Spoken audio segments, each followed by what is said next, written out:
छंद विधान विषमवृत्त लक्षण।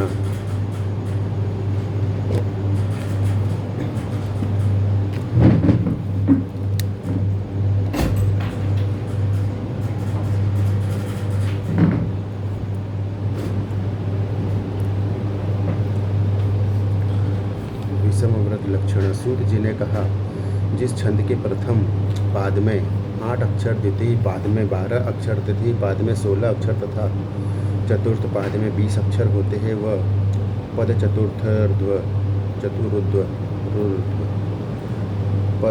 चतुरोर्ध्व नामक छंद है।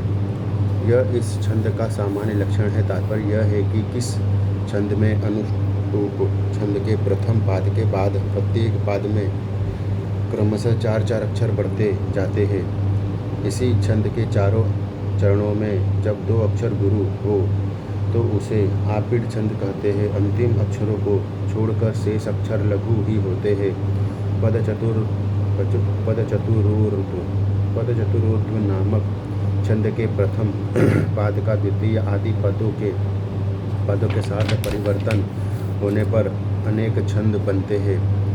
यथा प्रथम पाद में 12 और द्वितीय पाद में 18 अक्षर होने से जो छंद बनता है वह कलिका मंजरी कहलाता है। इसमें प्रथम पाद के स्थान में द्वितीय पाद और द्वितीय पाद के स्थान में प्रथम पाद हो जाता है। जब प्रथम पाद 8 अक्षर के स्थान में तृतीय पाद 16 अक्षर और तृतीय पाद के स्थान में प्रथम पाद हो तो लवली नामक छंद होता है। इसी प्रकार जब प्रथम पाद 8 अक्षर के स्थान पर चतुर्थ पाद 20 अक्षर और चतुर्थ पाद के स्थान पर प्रथम पाद हो तो उसे अमृतधारा नामक छंद कहते हैं। यहाँ तक पद चतुर्थ रोर्ध्व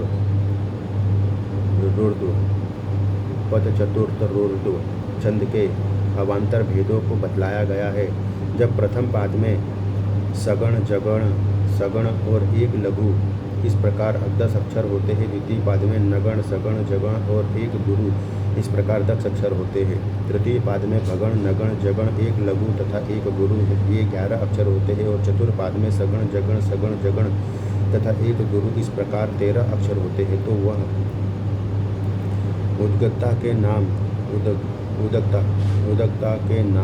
उदकता नामक छंद कहलाता है। इसी उदकता छंद के 20 अक्षरण में जगण नगण यगण और एक गुरु इस प्रकार 13 अक्षर हो और शेष 3 पाद पूर्ववत अर्थात उदकता छंद के समान ही हो तो सौरभक नामक छंद होता है।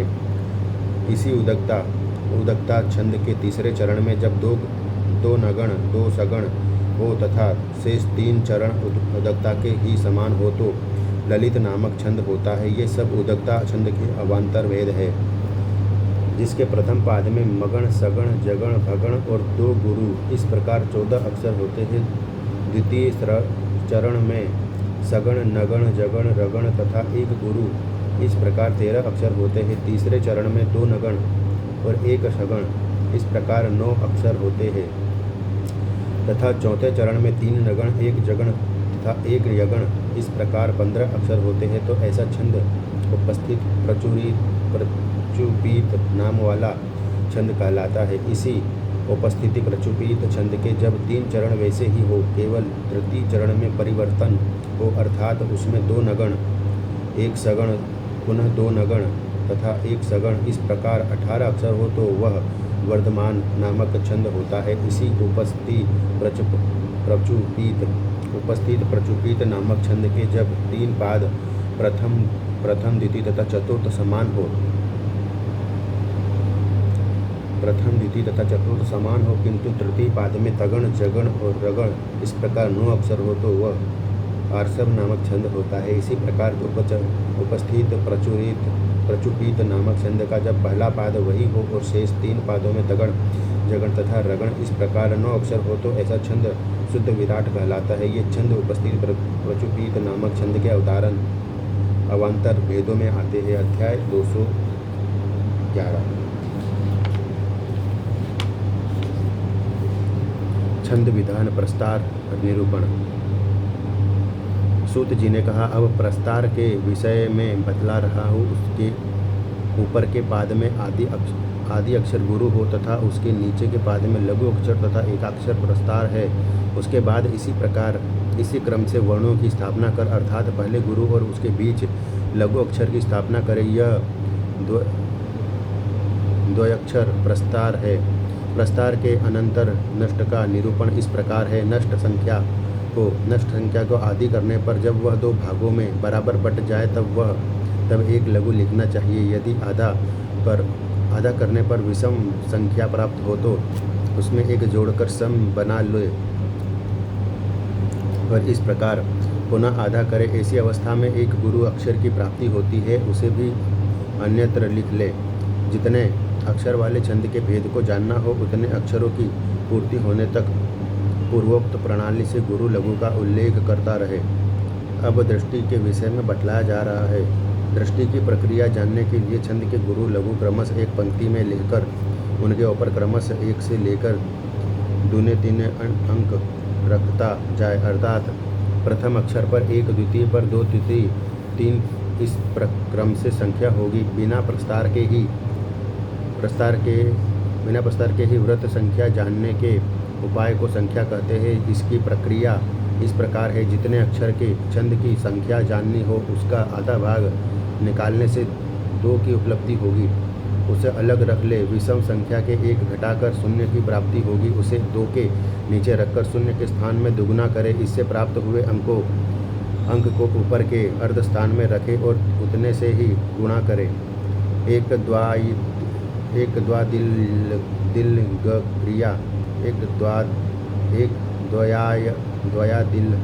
दिल लग क्रिया की सिद्धि के लिए मेरु प्रस्तार को बतलाया जा रहा है। किसी छंद में कितने लघु, कितने गुरु तथा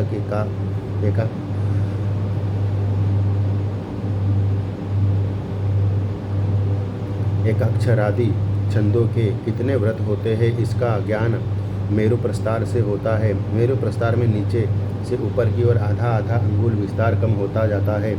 छंद की संख्या को दूनी करके एक घटा दिया जाए तो उतने ही अंगुल का उसका अथवा प्रस्तार देश होता है। इस प्रकार छंद शास्त्र का सार बतलाया गया है। अध्याय 212 सदाचार एवं सोचाचार का निरूपण।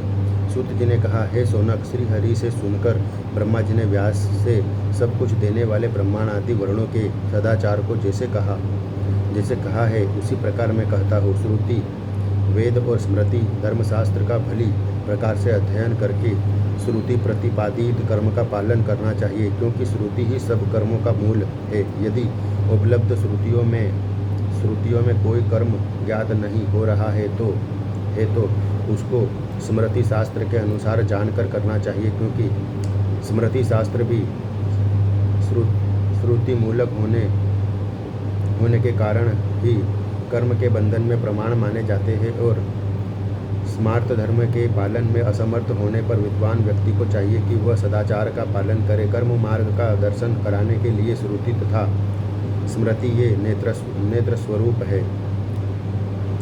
किस छंद के कितने भेद हो सकते हैं, सामान्य रूप से इसका ज्ञान कराने वाली प्रणाली को प्रस्तार कहा जाता है। प्रस्तार, नष्ट, उद्दिष्ट, एक, दया दिलग क्रिया, संख्या तथा अद्वयोग, ये 6 प्रणालियाँ हैं।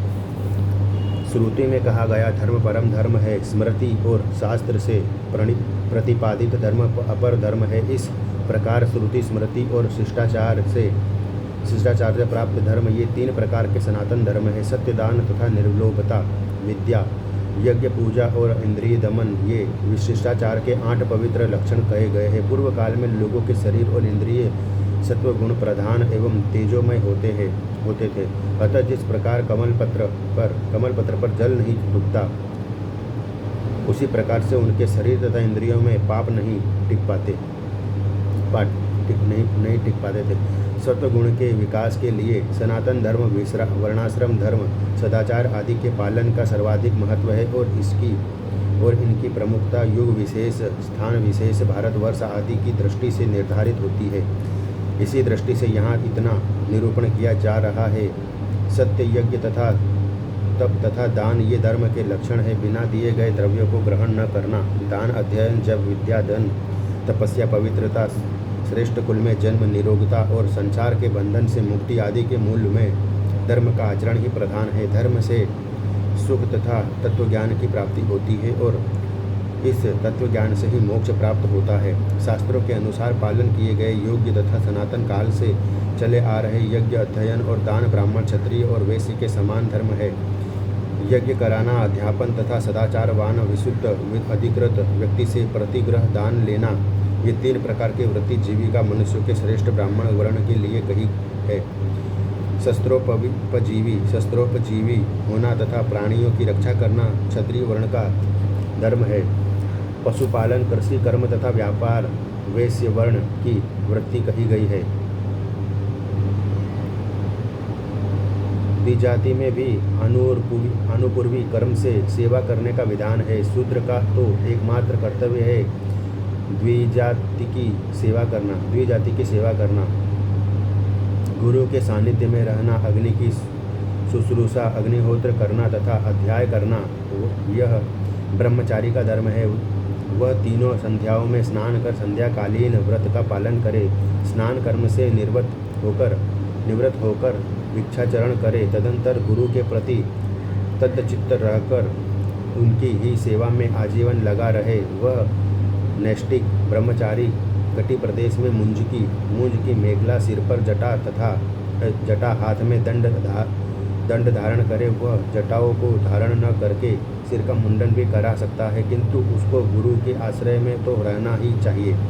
अग्निहोत्र धर्म का पालन तथा कहे गए अपने विहित कर्मों के अनुसार जीविका का पालन, पर्व की रात्रि को छोड़कर अन्य रात्रियों में धर्मपत्नी के साथ रात्रि यथाशास्त्र देवता, पितर तथा अतिथि गणों की विधिवत पूजा में अहर्निश संलग्न रहना और श्रुतियों एवं स्मृतियों में कहे गए धर्मों के अनुसार अर्थोपार्जन करना, यह गृहस्थों का धर्म है।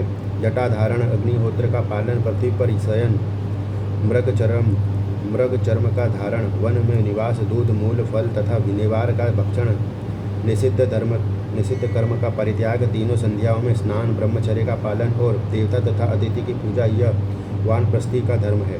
सभी प्रकार के आरंभों का परित्याग, भिक्षा से प्राप्त अन्न का भोजन, वृक्ष की छाया में निवास, अपरिग्रह, अद्रोह, सभी प्राणियों में समान भाव।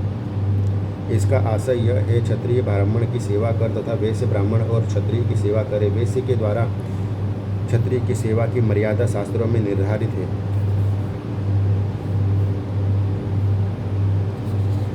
प्राणियों में समभाव।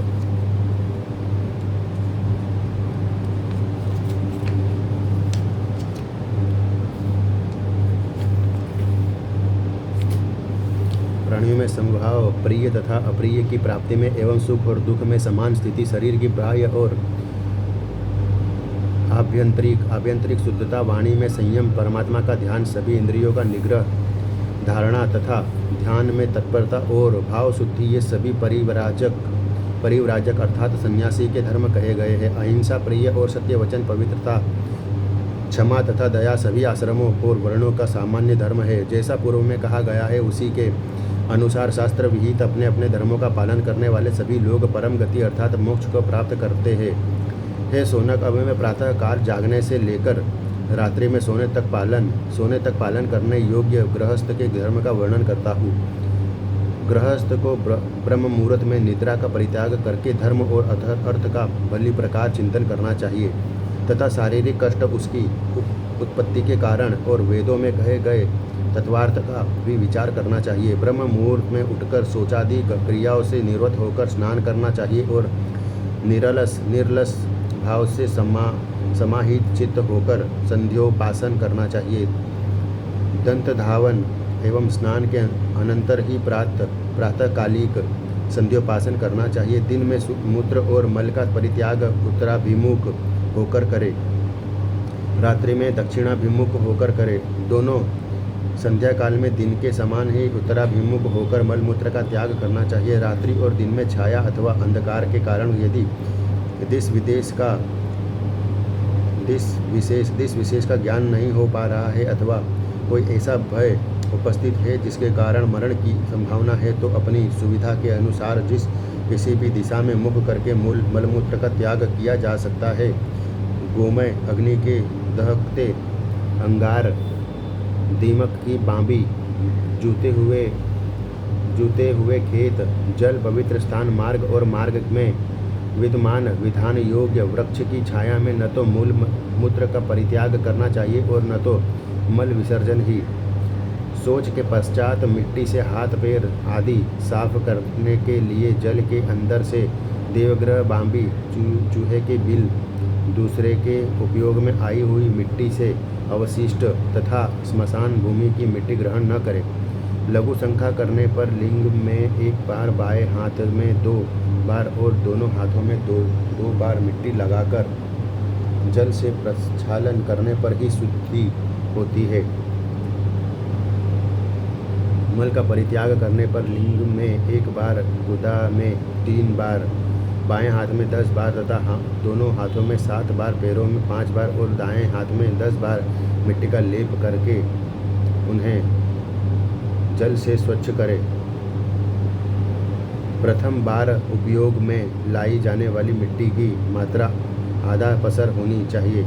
दूसरे और तीसरे बार जो मिट्टी उपयोग में आती है उसकी मात्रा आधे पसर की आधी हो जाती है। जो मनुष्य अस्वस्थता के कारण विष्ठा और मूत्र का परित्याग बैठकर नहीं कर सकता है, वह अभी बताई गई शास्त्रीय शुद्धि का आधा भाग मात्र अपना सकता है। दिन में विहित शुद्धि का आधा या चौथाई भाग रात्रि में शुद्धि के लिए धर्मसम्मत है। यह शुद्धि की प्रक्रिया स्वस्थ व्यक्ति को लक्ष्य करके कही गई है। जो व्यक्ति अस्वस्थता के कारण आर्त है उसको यथा सामर्थ्य ही शुद्धि की प्रक्रिया अपनानी चाहिए। वसा, शुक्र, रक्त, मज्जा और विष्ठा, मूत्र, कान का मेल, कफ, आंसू, आँख का मेल, कीचड़ और पसीना ये मनुष्य के शरीर के 12 मल है। जब तक मन में शुद्धता की अवधारणा न हो जाए तब तक इनके कारण अनुभव में आने वाली अशुद्धि के निराकरण में लगे रहना चाहिए। यहाँ पर शुद्धि की संख्या का जो प्रमाण दिया गया है वह श्रुतियों और स्मृतियों के आदेशानुसार है। शुद्धि 2 प्रकार की है, एक बाह्य और दूसरी आभ्यंतरिक। मिट्टी तथा जल से की जाने वाली शुद्धि बाह्य और भावों की शुद्धि हुई आभ्यंतरिक शुद्धि मानी गई है।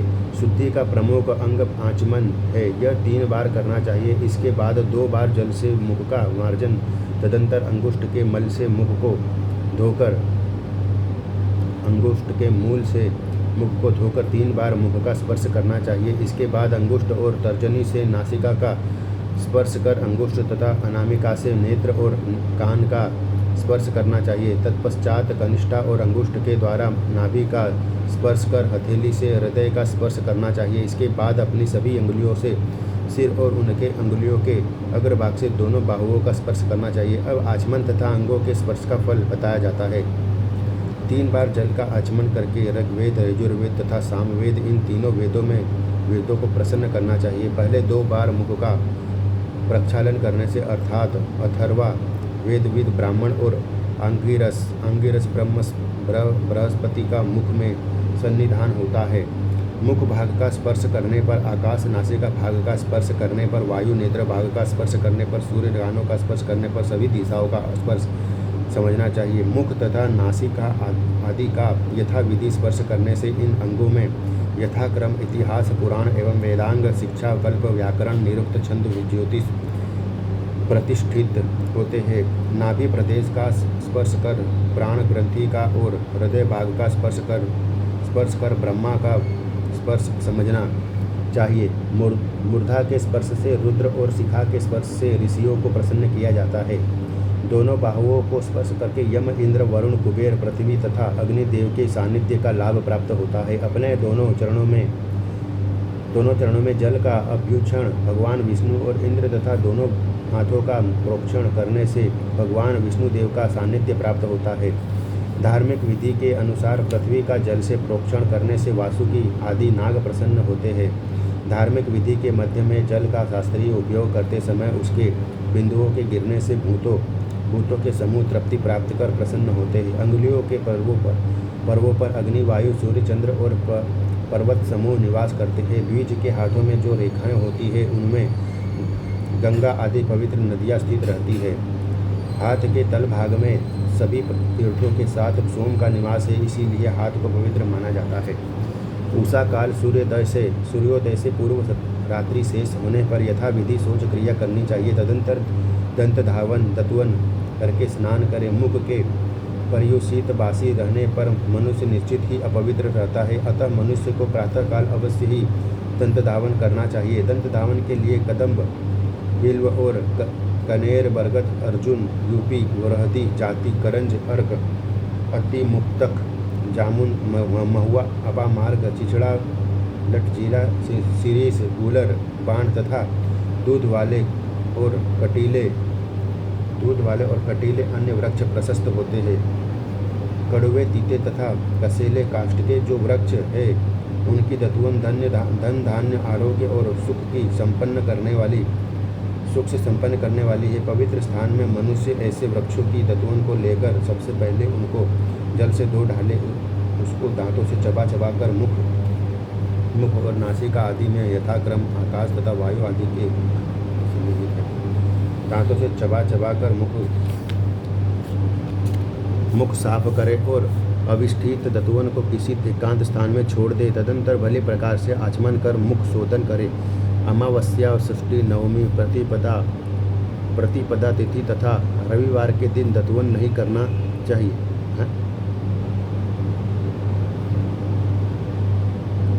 क्योंकि ये सभी दिन इस कार्य के लिए निषिद्ध माने गए हैं। दतुवन के न होने पर तथा निषिद्ध तिथि के आ जाने पर मनुष्य को बाहर कुल्ला जल के द्वारा मुख को पवित्र कर लेना चाहिए। दृष्ट और अदृष्ट दोनों प्रकार का हित संपादन होने के कारण प्रातः काल के स्नान की प्रशंसा की गई है। जो व्यक्ति शुद्धात्मा है, जो प्रातः काल स्नान करता है, वह जपादिक समस्त ऐहिक और पारलौकिक सुख प्रदान करने वाली क्रियाओं को संपन्न करने का अधिकारी है। शरीर अत्यंत मलिन है, उसमें स्थित 9 छिद्रों से सदैव मल निकलता ही रहता है, अतः प्रातः काल का स्नान शरीर की शुद्धता हेतु मन को प्रसन्न कर रखने वाला, यथारूप और सौभाग्य की वृद्धि करने वाला है। यह शोक और दुख का विनाशक है, अतः मनुष्य प्रातःकाल गंगा स्नान के समान ही स्नान की क्रिया संपन्न करे। ज्येष्ठ मास के शुक्ल पक्ष की हस्त नक्षत्र से युक्त 10वीं तिथि में 10 पापों को हरण करने की सामर्थ्य है। इस पुण्य तिथि में स्नान करने से दान देने का पाप, विरुद्ध आचरण, हिंसा, परदारोप सेवन, कटु और झूठ भाषण, चुगलखोरी, असंबद्ध प्रलाप, द्रव्यापहरण और मन से अनिष्टि चिंतन करने से होने वाला पाप, इन पापों के विनाश के लिए आज मैं गंगा स्नान कर रहा हूँ। यह संकल्प लेकर मनुष्य प्रातःकाल स्नान करे। वानप्रस्थी तथा गृहस्थ को प्रातःकाल संक्षिप्त स्नान करना चाहिए। सन्यासी के लिए दिन की तीनों प्रातः, मध्या, सायं संध्याओं में स्नान करना अपेक्षित है। ब्रह्मचारी को सकृत स्नान करना चाहिए। आचमन करके, तीर्थों का आवाहन करके, अव्यय भगवान विष्णु का स्मरण करते हुए स्नान करना चाहिए। शास्त्रों में 3 करोड़ मंदेह नामक राक्षस माने गए हैं। वे दुरात्मा राक्षस सदैव प्रातःकाल उदित हो रहे सूर्योदय को खा जाने की इच्छा करते हैं, अतः सूर्योदय से पूर्व स्नान करके संध्यापासन कर्म नहीं करना सूर्योदय का ही घातक है। जो लोग सूर्योदय को खा जाने की इच्छा करते हैं, सूर्योदय से पूर्व स्नान करके संध्योपासन कर्म नहीं करना सूर्यदेव का ही घातक है। जो लोग यथाविधि स्नान कर यथाधिकार संध्योपासन करते हैं, वे मंत्र से पवित्र किए गए अनल रूपी अर्घ्य जल से उन मंदेह राक्षसों को जला देते हैं। दिन और रात्रि का जो संध्या काल है वही संध्या काल 45 मिनट होता है। यह संध्या काल सूर्योदय से पूर्व 2 घड़ी पर्यंत रहता है। संध्या कर्म के समाप्त हो जाने पर यथाधिकार स्वयं हवन कार्य करना चाहिए। स्वयं हवन करने से जितना फल प्राप्त होता है उतना अन्य किसी के द्वारा कराने से नहीं होता। ऋत्विक पुत्र, गुरु, भाई, भांजा और दामाद के द्वारा यह कार्य हो सकता है, क्योंकि उन लोगों के द्वारा किया गया हवन स्वयं का ही माना गया है। गार्हपत्य अग्नि को ब्रह्मा, दक्षिणाग्नि को शिव और आहवनीय अग्नि को विष्णु तथा कुमार को सत्य स्वरूप कहा जाता है। यथोचित समय पर हवन करके सूर्य मंत्र का जप करना चाहिए।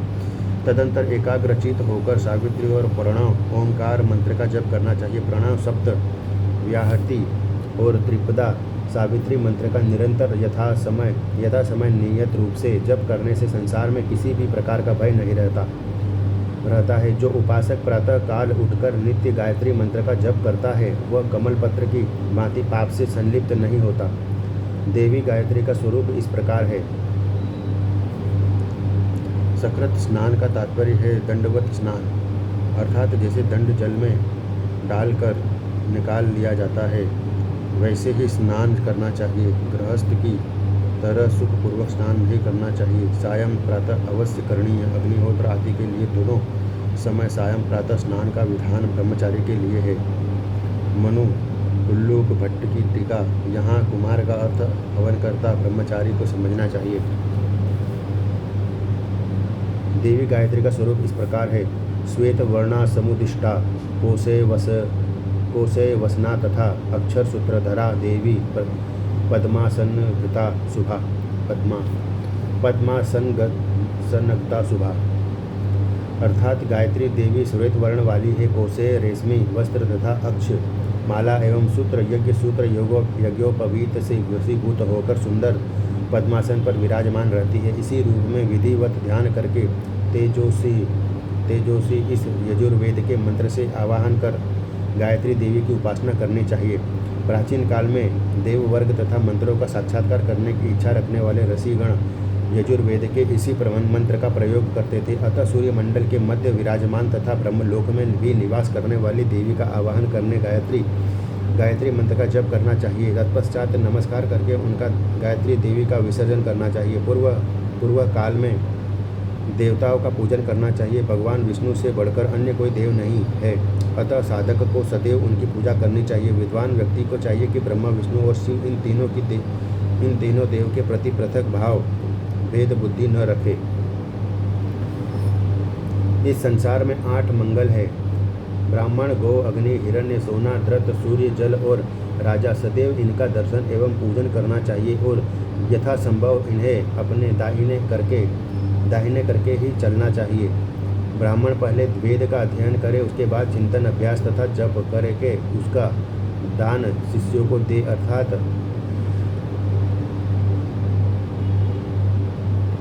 अर्थात अपने शिष्यों को वेदाध्ययन कराए। वेदाभ्यास का यही 5 प्रकार है। वेदार्थ यज्ञ कर्म प्रतिपादक शास्त्र और धर्मशास्त्र की पुस्तकों का पारिश्रमिक देकर जो लेखन कार्य कराता है और उसे योग्य अधिकारी को प्रदान करता है वह वैदिक वेद के युक्त लोक को प्राप्त करता है। जो इतिहास पुराण के ग्रंथों को लिखकर दान देता है वह पद्म वेद दान से होने वाले पुण्य का दुगुना पुण्य प्राप्त करता है। दिन के तीसरे भाग में अपने पोष्य वर्ग के प्रयोजन को पूर्ण करना चाहिए। माता पिता, गुरु, भ्राता, प्रजा, दीन दुखी, आश्रित जन, अभ्यागत अतिथि और अग्नि ये पोष्य वर्ग कहे गए हैं। पोष्य वर्ग का भरण पोषण करना स्वर्ग का प्रस्ताव साधन है।